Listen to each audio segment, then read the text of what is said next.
There's a great story from a pro athlete who was learning how to day trade in his downtime. The longest he would hold a stock would be 15 minutes. Most cases, it was much shorter. So efficiency is everything in that environment. He taught me a concept called paper trading. It's where you use fake money to develop the skills as a day trader without experiencing real consequences of your own capital. Everything is the same, except for it doesn't actually count. He said they recommend you train for at least 3 months before getting into the market and using your actual money. Ironically, he told me that day he made $10,000 paper trading, but if he was using his actual money, he said he would have lost $60,000 because his emotions would override good decision making. That's how I want to set this episode up with Rob Mullens, athletic director at the University of Oregon, and Jeremy Foley, former athletic director at the University of Florida. Both share the lessons they've learned on how to manage their own emotions, as well as the emotions of the people they lead, so they increased their probability of good execution. Let's jump in. We're going to jump right in. And Rob, I'm going to start with you. One of my favorite lines that you said is that when you become the athletic director, the informational flow stops. Why? Well, I think everybody's concerned about what they bring to your office, and especially when you're new. This was my first time AD job when I arrived here, and I wasn't from Oregon, so I had to establish, some credibility, some trust, and then also make sure that I made it easier for people to bring information to me. And what did you have to change about yourself in order to make that happen? Sure. Early on, everything was win lose. And so when something didn't go the way that I thought it should go towards the win, my own anxiety came out in a biting response, if you will. And the person receives that exactly as you would expect they do. And that's not what you want if you want information to keep flowing. Jeremy, how do you relate to all that? My outbursts were legendary. And obviously, as Rob says, that's how they receive it, exactly as you would expect. And they kind of go in a shell and they're not sharing any more information with you. It's an intimidation factor. I'm embarrassed to have to say that, but that was a style of leadership for me for about 10 years of my career, but obviously before I became AD. And obviously, it creates nothing but a toxic culture. It creates people are not willing to share. People aren't willing to put ideas forward. And so at the end of the day, just there's only one voice being heard, and that's mine. That's a recipe for failure too, because none of us can do this by ourselves. But that approach was getting reinforced for you. Can you speak to that? Yeah, I mean, early in my career, I was an intern here in Florida, and then I got hired full time. And then for the next 10 years, I get I probably got promoted once every year and a half, 2 years, new titles, more money, more responsibility. People trusted me to get the job done, and no one ever alluded to my interpersonal skills, my lack of respect for the employees. Never was brought up. Just here, we're going to put you in charge of this. You're going to give you this amount of money, new contract, new titles, and it's such. Obviously, it was a difficult lesson for me. Difficult, obviously, for the people that worked with me. It's also a great lesson when it comes down to leadership. It's not all about competency, because I was very competent. I was getting the job done. I kept getting promoted. Um, I was a leadership failure at every level, and I've been convinced that if I hadn't changed that style of my leadership, I never would have been athletic director at Florida. So yeah, competency is one thing. People skills, leadership skills is a totally different thing. What do you think about what Jeremy just said, Rob? Spot on. A lot of us get promoted because of our technical skill. And listen, we can all rationalize why we have those outbursts, whether it's, hey, I'm producing results, as Jeremy mentioned, or efficiency, right? We have a lot to do. I'm just, making sure the pace is what we need it to be, not really realizing how that's impacting the culture, let alone the people that you're talking to. Hey, and as Jeremy's talking about that, Rob, as you look at your leadership journey, what was something that was probably unhealthy that you did that was positively reinforced? Well, I mean, I had, a similar experience to Jeremy. I mean, again, I had a technical skill, I had a work ethic, and a willingness to do whatever was asked of me. So that, led to more opportunities. Without, I was learning the leadership skills on the fly. And, when you do things by trial and error, there's a fair amount of error. And it's not till you become a little more emotionally intelligent, a little more mature, or have some great mentors into your life that have the courage to sit down with you and say, "Hey, have you thought about doing this a different way?" You can produce the same results. Maybe you won't have the exact same efficiency, but your long-term prognosis is a lot better, if you adjust here and there. Jeremy? Yeah, I would tell you that, I think you produce optimum results once you learn how to start treating people better, respecting people better, and including them in the decision making process. I wasn't afraid to make decisions. Rob's not afraid to make decisions. But if you get enough input, you start making a lot of good decisions, right? Because you're listening to other people. And as I said earlier when we first started talking about this, if you're cussing people out, if every mistake they made, it's like the worst mistake in the world, you're embarrassing them, you're yelling at them, the outbursts that we were talking about earlier, no one's giving you an idea because they're afraid how you're going to receive it. Well, at the end of the day, that's a negative, obviously, not only for that individual, but for your organization because they may have an incredible idea that's going to help us win, make us better, whatever. And we're not even getting it because of the way we're treating them. Yeah, it's got to be interesting, Jeremy, because as you evolve as a leader, then you probably recognize so many things about your younger self in the coaches that you hire. And if you think about that in terms of mixed signals, this is what I say, but I do the opposite. What is the most common missed signals you saw with coaches? So the mixed signals a lot of times happen um, during the interview process or even the interview process. We'll talk about what we just talked about. We're going to treat everybody right. We're going to treat the field guys the right way, the equipment people the right way. We're going to treat them the right way, coach. We're not doing it like some coaches do it. And yeah, I hear you, Jeremy. That's who I am. I would never do that. Next thing we get here and it's scorched earth. And instead of us winning games, we're battling that stuff up. So, that's where you get mixed signals. Now, at the end of the day, that's why it's not a perfect science when you're hiring coaches. But you need to try to turn over as many rocks as you can. Sometimes I did a good job of that, and sometimes I didn't. And when I didn't turn over a rock, usually it bit me in the butt. Why didn't you? Why, like, what would be the things that would like prevent you from turning over the rock? Just trying to get it done? Yeah, not laziness, falling in love, meaning you find a coach and, it's freaking incredible, high energy, passion, just what you're looking for, a winner. Everybody you talk to over here, this is the guy, this is the person, gonna hire him, you know. And if you turned over this rock over here, you'd find out he was a real bad building guy, real bad culture guy, treated people poorly, selfish, whatever have you, you know. We're not hiring somebody if there's an integrity issue. You can find that out pretty soon. I'm talking about the day to day stuff. So the guy looks me in the face. Yeah, I love all sports. I love women's sports, right? You know, okay, I believe you, coach, because I love you.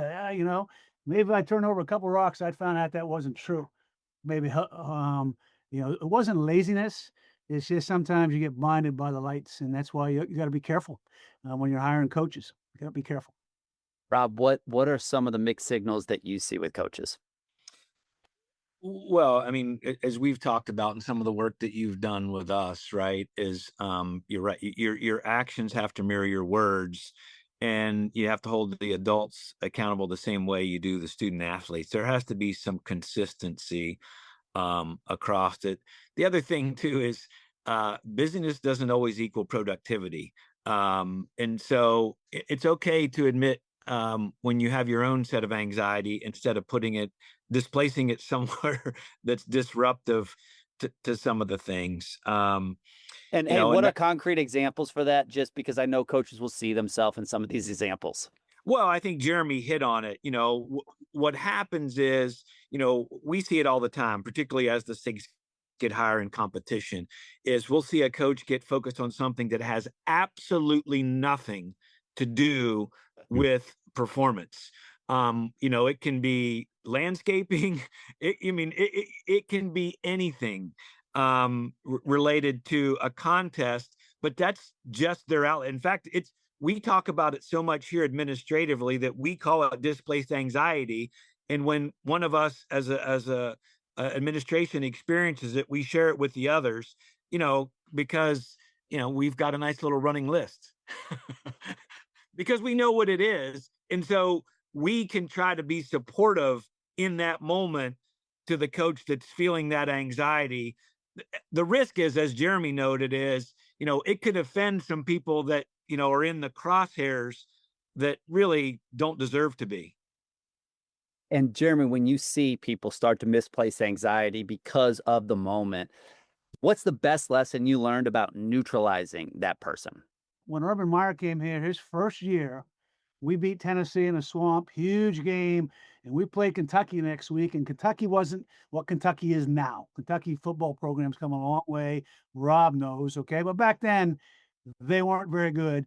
And Urban comes flying in my office on Monday because he didn't think the music we were playing pregame against Tennessee was worth a flip. The recruits didn't like it. The recruits didn't like it. It wasn't helpful recruiting.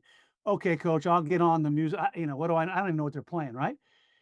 He was in my office all week about the same issue. Are we on it? What are we doing? He wanted playlist.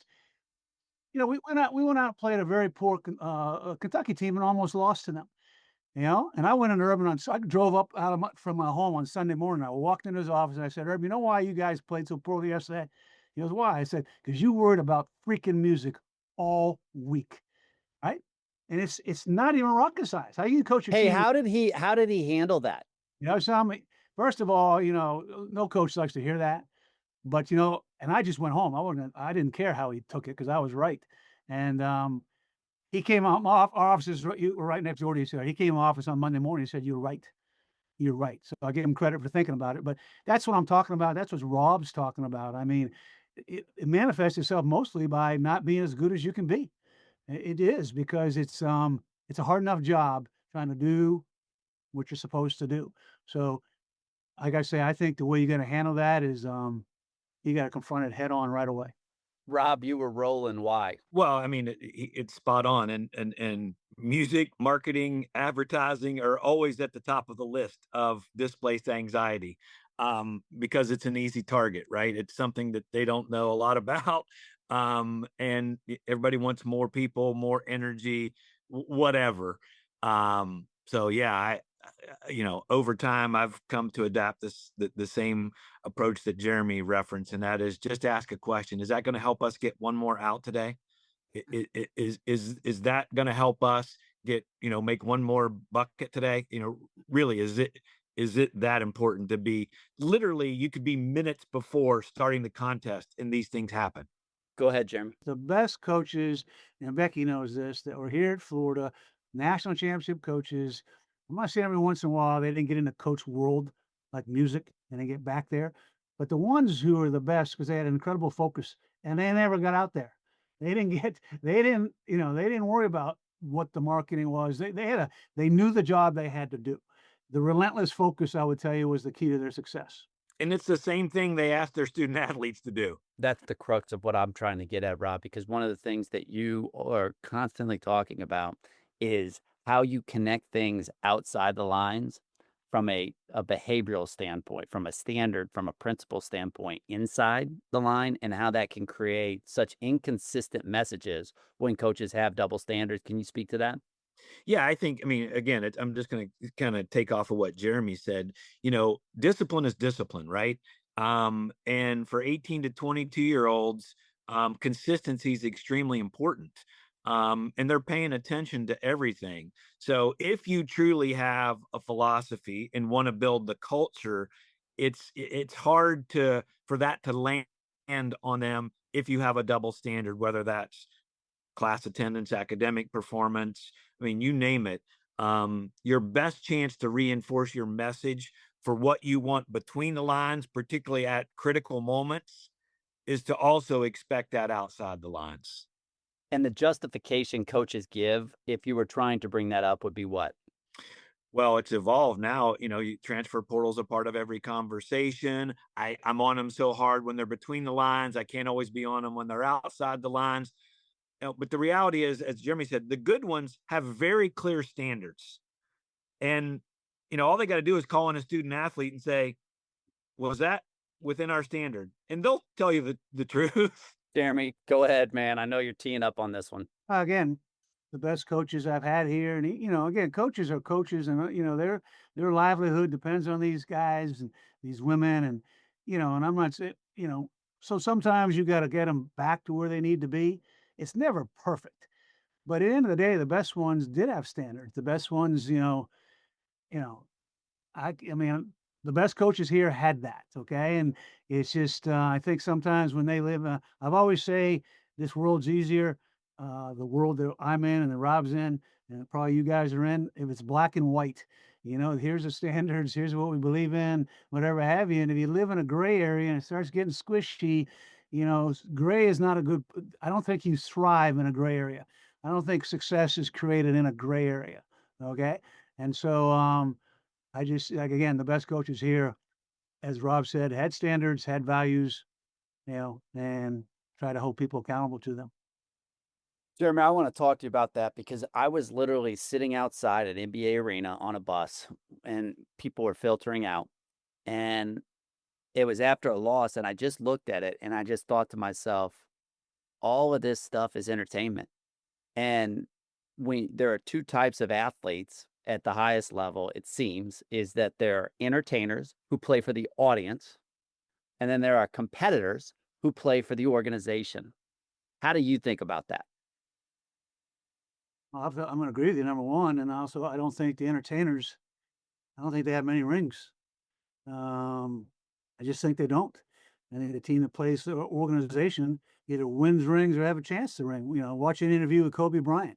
Watch what's happening in Oklahoma City right now with our friend Mark Dagnall. I mean, and then you can look at a bunch of guys in the NBA, probably a bunch of guys in professional baseball, all sports at that level who make a bunch of money. Everybody knows them, Hall of Famers, no rings because they're entertaining.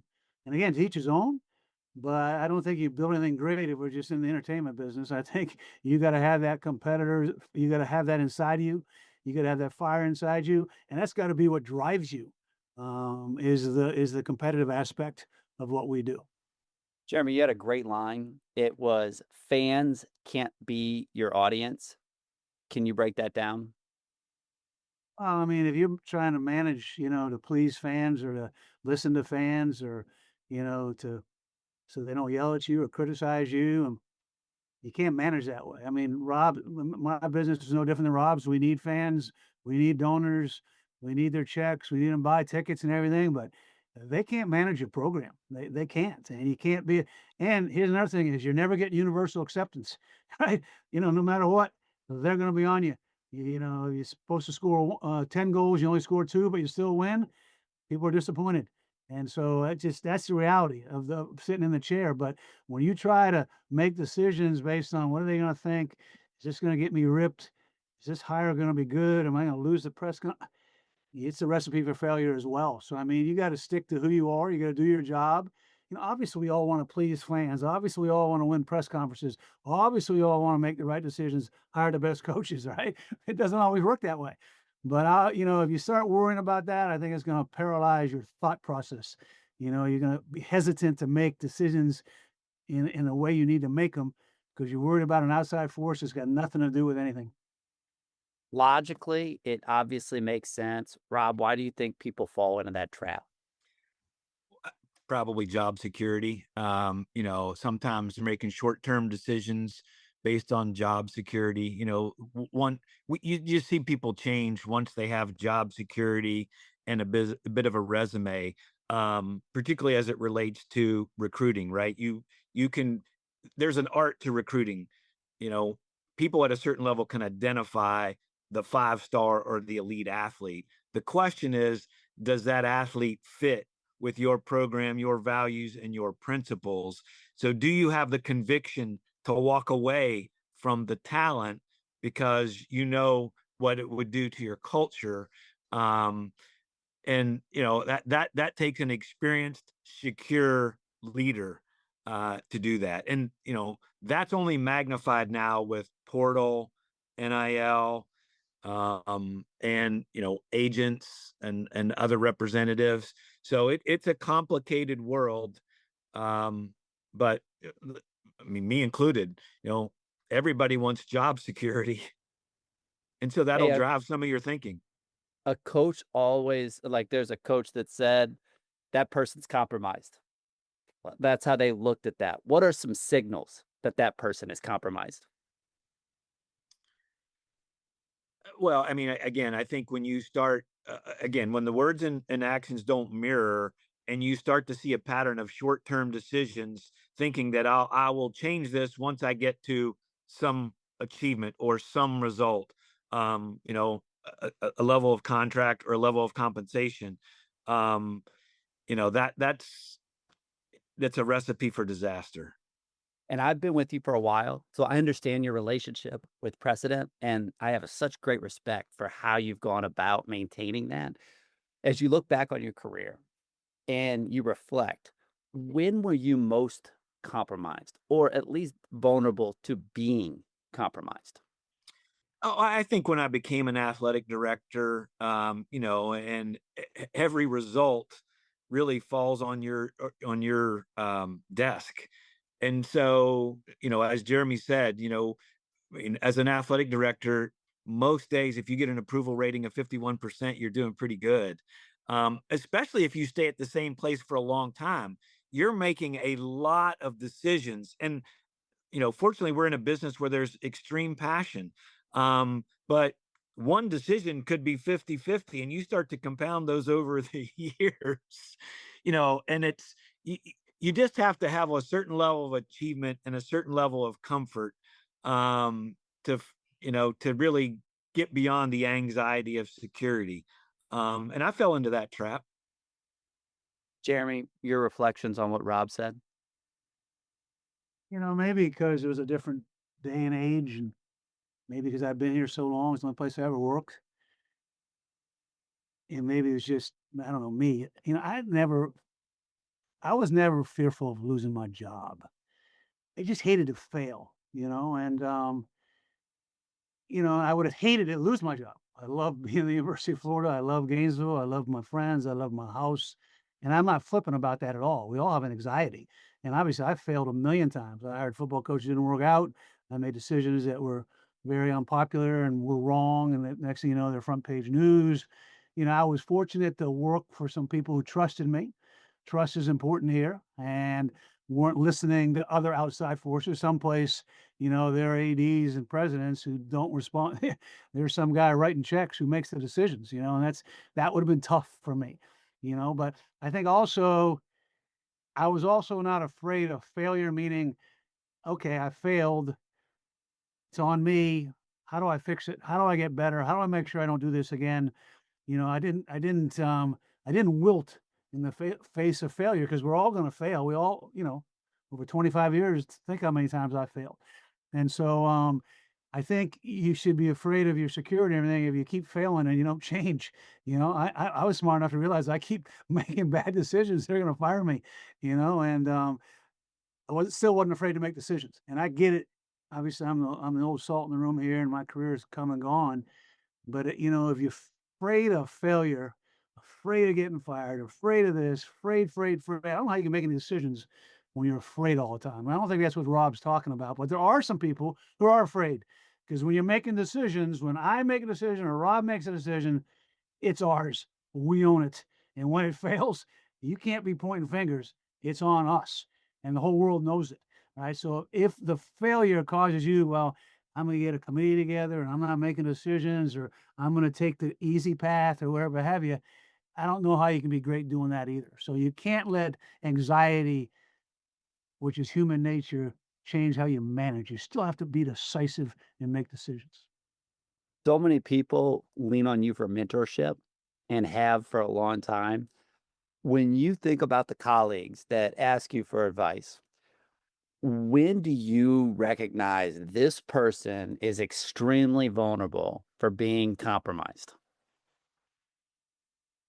Oh, some of the questions they ask, they're again, they'll ask me questions or that has nothing to do with when I mentor a guy, I mentor a basketball coach who was having problems with when the women's basketball team was practicing because they share a facility.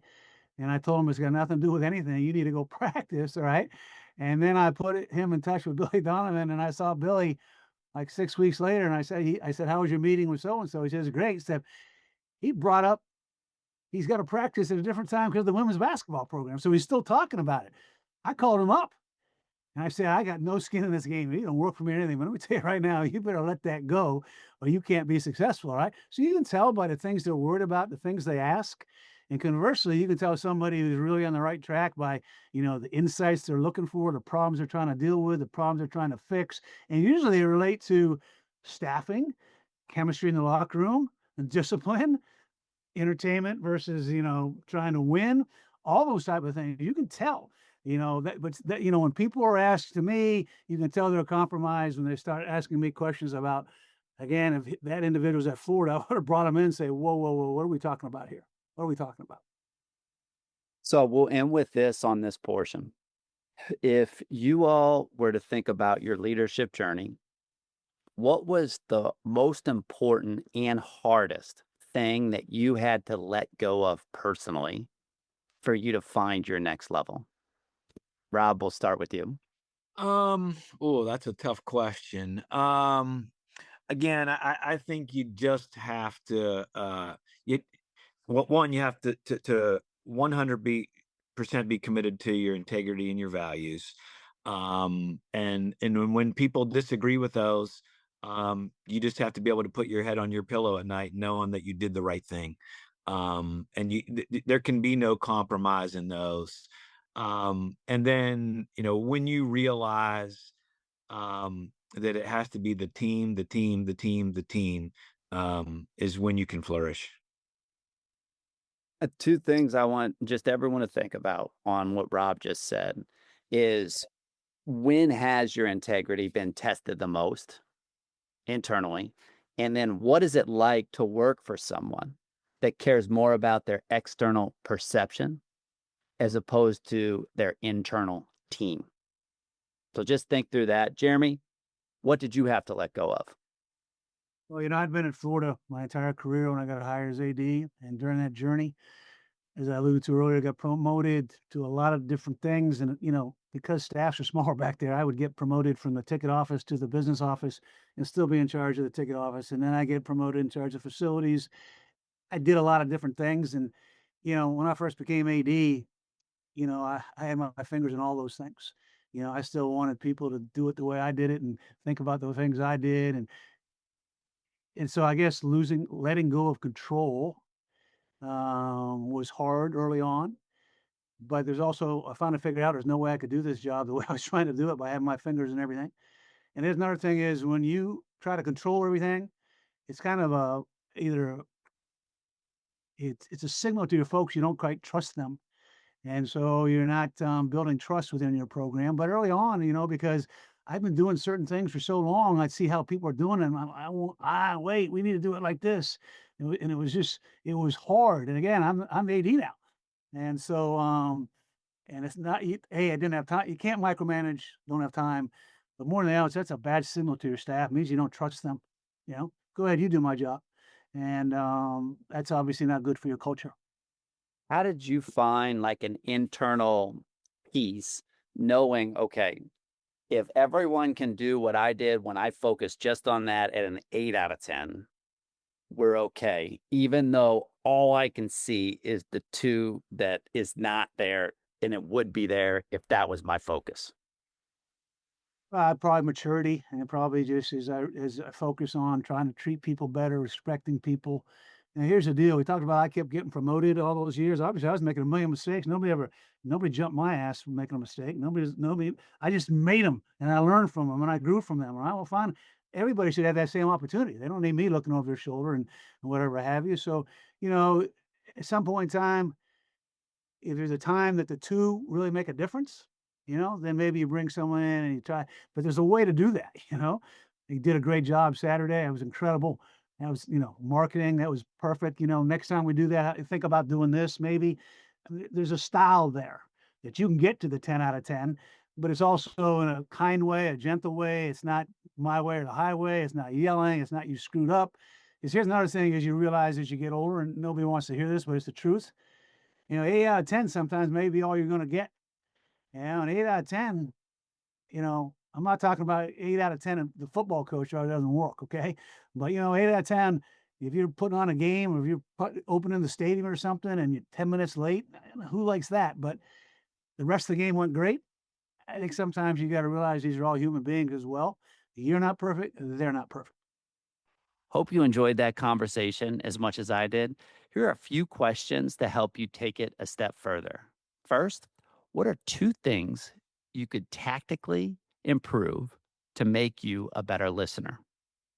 When have you fell in love with a first impression that turned out to be wrong? Who triggers you most on your staff? Why? And what can you learn about you from that person? And lastly, what's your best misplaced anxiety story? And for all information on what drives winning, check out whatdriveswinning.com. Thanks for listening.